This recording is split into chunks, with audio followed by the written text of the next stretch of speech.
Bueno, si analizamos ahora las ecuaciones que rigen el movimiento rectilíneo uniformemente variado aplicadas al movimiento de caída libre, y recordamos que la posición o ecuación horaria que me da la posición en función del tiempo para el movimiento rectilíneo uniformemente variado, tendríamos que la posición final luego de transcurrido un tiempo t es igual a la posición inicial más la velocidad inicial por el tiempo más o menos un medio de la aceleración por el tiempo al cuadrado.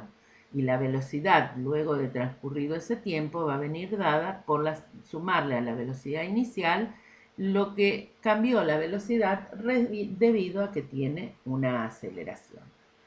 Tenemos que tener en cuenta en este caso que nuestro origen va a estar en el punto de llegada para las alturas. Por lo tanto, la posición inicial va a ser la altura desde la que se lo deje caer.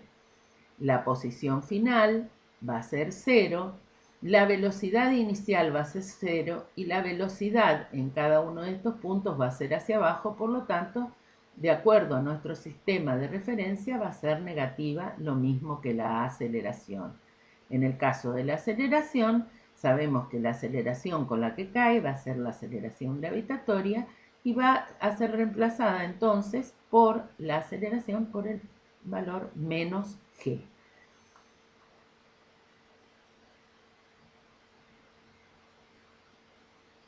Veamos entonces cómo va a quedar esto. La velocidad inicial igual a 0, por lo tanto, si yo establezco o reemplazo en esta ecuación que me da la velocidad final en función del tiempo, tenemos que la velocidad final va a ser igual a la aceleración por el tiempo, pero la aceleración va a ser menos g. Por lo tanto, la velocidad final también va a resultar negativa. O sea que la velocidad final va a ser igual a menos la aceleración gravitatoria por el tiempo. De esta ecuación nosotros podemos despejar el tiempo que va a tardar en llegar el móvil desde la mano hasta el piso. Otra de las ecuaciones que tenemos es la ecuación horaria, pero para tratar de no variar mucho vamos a tomar las alturas positivas con el nombre de y en lugar de x, y por lo tanto vamos a expresar la ecuación para el espacio en función del tiempo como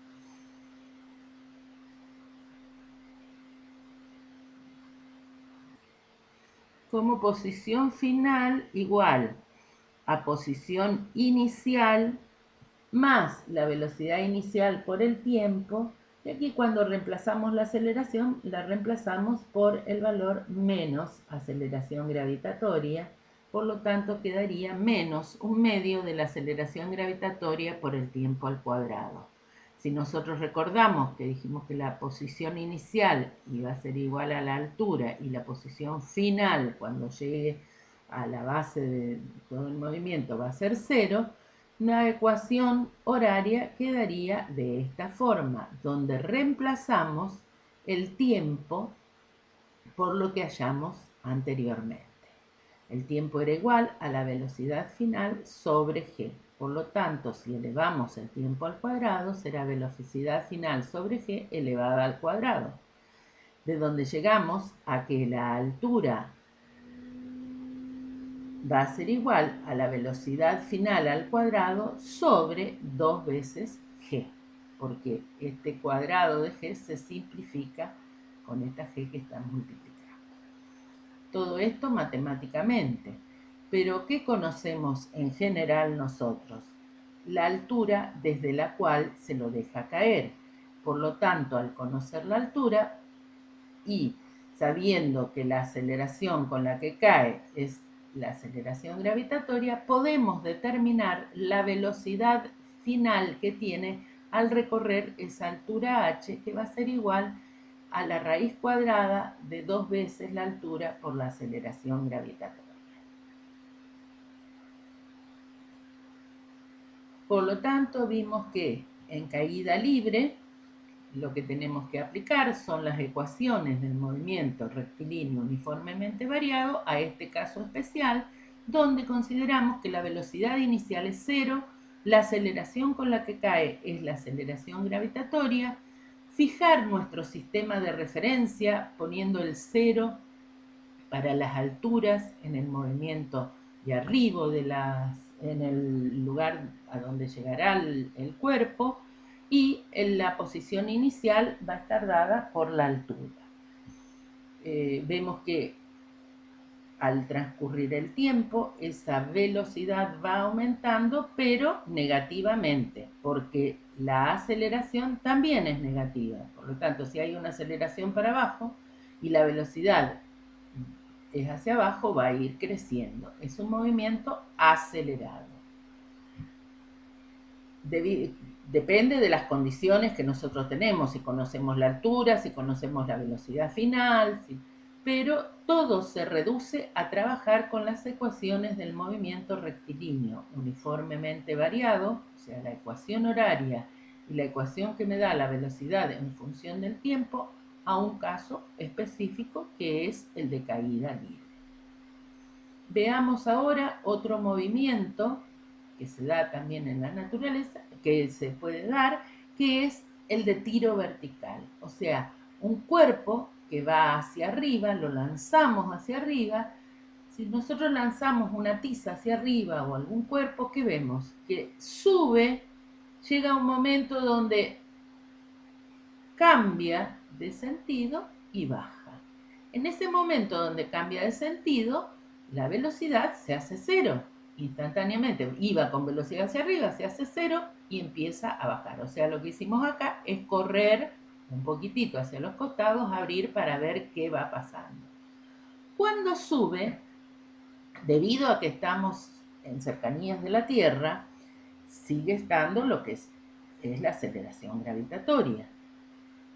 Por lo tanto, cuando sube, si la aceleración gravitatoria es hacia abajo, lo que va a hacer ese cuerpo va a ir disminuyendo su velocidad hasta que en el instante de altura máxima la velocidad final se hace cero. Y de ahí en adelante, como la aceleración gravitatoria no deja de actuar, sino que actúa siempre hacia abajo, va a hacer que ese móvil comience a ganar velocidad y llegue hasta el punto de lanzamiento con una velocidad cuyo módulo va a ser igual al que partió, porque la misma aceleración que lo frena va a ser la que lo acelere. Por lo tanto, la velocidad va a tener el mismo módulo. ¿Pero qué va a cambiar? El sentido. O sea, va a tener la misma dirección y el mismo módulo, pero sentido contrario. Si nosotros elegimos como sentido positivo hacia arriba, la velocidad inicial será positiva y la velocidad final será negativa, pero tendrán el mismo módulo. Y la aceleración, por ir hacia abajo, también va a ser negativa. Vamos a ver, por lo tanto, que este movimiento también es un movimiento rectilíneo uniformemente variado. Y si vemos, nos fijamos y analizamos el movimiento de subida y el de bajada, vemos que el movimiento de subida es un movimiento desacelerado. ¿Por qué? Porque la aceleración es contraria en sentido a la velocidad, y el movimiento de caída es un movimiento acelerado, porque la aceleración y la velocidad tienen el mismo sentido. Pero ¿cómo podemos hacer para cuantificar, una vez que conocemos la velocidad inicial, saber a qué altura puede llegar, cuál va a ser la velocidad final, si realmente la velocidad final que adquiere cuando llega al punto de lanzamiento va a ser la misma que la inicial, pero cambiada de signo? Determinar cuál puede ser la velocidad luego de haber recorrido un espacio determinado, no haber llegado a la posición de altura máxima. ¿Cuál va a ser esa altura máxima?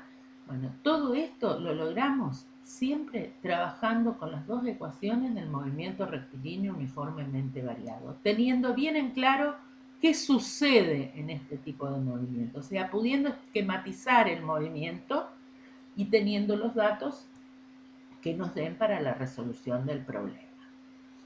Lo que nosotros sabemos que en altura máxima la velocidad final va a ser cero. Por lo tanto, si recordamos la ecuación que me daba la velocidad en función del tiempo para el movimiento rectilíneo uniformemente variado y lo reemplazamos por este caso en particular, tenemos que la velocidad final, que es cero, que se da cuando la altura es máxima, va a ser igual a la velocidad inicial, que la tomo por positiva porque va hacia arriba, menos la aceleración gravitatoria. Este signo de menos es debido a que la aceleración va hacia abajo, por el tiempo que tarde en lograr esa altura máxima. De esta ecuación nosotros podemos despejar el tiempo que tarda en alcanzar la altura máxima, y despejando llegamos a que el tiempo que tarda en alcanzar la altura máxima se obtiene de dividir la velocidad inicial por la aceleración gravitatoria. Una vez conocido el tiempo que tarda en alcanzar la altura máxima, podemos hallar el tiempo de vuelo teniendo en cuenta que lo mismo que tarda en subir, lo tarda en bajar. Por lo tanto, el tiempo de vuelo va a ser 2 veces la altura máxima, el tiempo de altura máxima. Teniendo el tiempo de altura máxima, yo podría determinar cuál es esa altura máxima si conozco la velocidad inicial, reemplazando este dato en la ecuación horaria. La ecuación horaria decía que la posición final que adquiere un móvil con movimiento rectilíneo uniformemente variado va a ser igual a la posición inicial más la velocidad inicial por el tiempo y nuevamente menos un medio de g por t cuadrado. ¿Cuál es la característica? En este caso, que la posición final va a ser la altura máxima. La posición inicial va a ser el punto de lanzamiento, va a ser 0. La velocidad inicial es positiva porque va hacia arriba. El tiempo de altura que utilizamos porque queremos conocer la altura máxima va a ser el tiempo de altura máxima menos un medio de la aceleración gravitatoria por el tiempo de altura máxima elevado al cuadrado. De esta ecuación y reemplazando el valor del tiempo de altura máxima por el que encontramos en función de la velocidad inicial, podemos saber, conociendo la velocidad inicial, cuál va a ser la altura máxima alcanzada por ese móvil.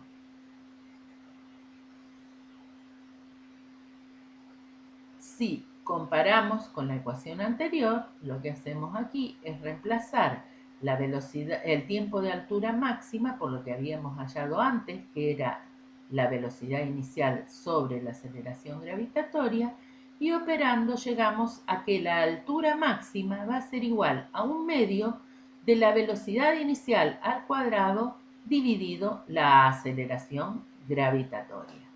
O sea, ¿de qué depende la altura máxima considerando que la aceleración gravitatoria es constante? Va a depender de la velocidad inicial. Mayor la velocidad inicial, mayor va a ser la altura máxima que alcance. De la misma forma y aplicando los mismos términos y en lugar de utilizar el tiempo de altura máxima en la ecuación horaria, utilizamos el tiempo de vuelo y sabiendo que en el tiempo de vuelo la posición final va a ser igual a la posición inicial y va a ser igual a 0, podríamos llegar a determinar que la velocidad final va a ser igual a la velocidad inicial, pero cambiada de signo. Y por último, vamos a analizar el tiro parabólico, que es una combinación de movimiento rectilíneo uniforme y movimiento rectilíneo uniformemente variado. ¿Qué es un tiro parabólico? Es aquel en que la velocidad forma un cierto ángulo con la horizontal, con la velocidad inicial. O sea, si la velocidad inicial la denotada con el vector en color negro, que forma un ángulo alfa con el eje de las X, a esa velocidad la podemos descomponer en dos direcciones. Una dirección horizontal, que será la velocidad inicial según X, y otra con dirección vertical, que será la velocidad inicial según Y. ¿Cómo explicamos este movimiento? Como la superposición de dos movimientos. Según X, al no haber aceleración, el movimiento será rectilíneo uniforme. O sea que la velocidad según X va a ser siempre constante. Y en el mismo tiempo que recorre lo que se conoce como alcance, va a ser el movimiento según Y como si fuera un tiro vertical. O sea que la velocidad inicial según Y va a ser la que haga que el móvil suba, llegue hasta la altura máxima y a partir de esa baje, debido a la existencia de la aceleración gravitatoria. Y la velocidad según X va a hacer que ese movimiento se vaya abriendo. O sea que es la combinación de un tiro vertical que se va abriendo en el tiempo con una velocidad constante según X.